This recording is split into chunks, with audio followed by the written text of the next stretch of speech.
Do the new grades represent any sort of progress in student achievement, or are we languishing? Well, it's hard to say. We've only had 2 years of the school grades, and so whenever we talk about student performance, and this is a mistake that's really made in the media quite a bit, is that rather than looking at 1 year to another, researchers really like to look at multiple years.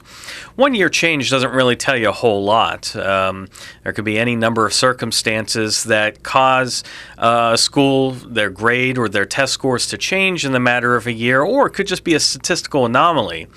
Unfortunately, we don't have access to data for a very long time. We have maybe 2 or 3 years worth of data, not only because the A through F system was introduced recently, but because of changes to the state tests and the way that we determine what is passing and what is not.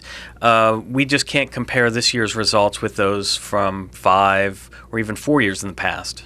Knowing the limitations that you've just described, as you looked at the data that we have, are there areas where you're thinking, hey, this is kind of a good indication, or conversely, areas where you're thinking, this should be a real warning sign? Well, when you look at the reading and math scores for grades 3 through 8, if anything, those are the figures that we need to worry about.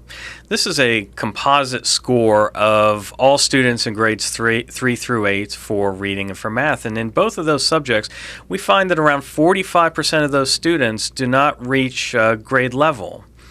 So here is the really crux of the problem: is we have an increasing graduation rate. It's the highest graduation rate in the history of the state.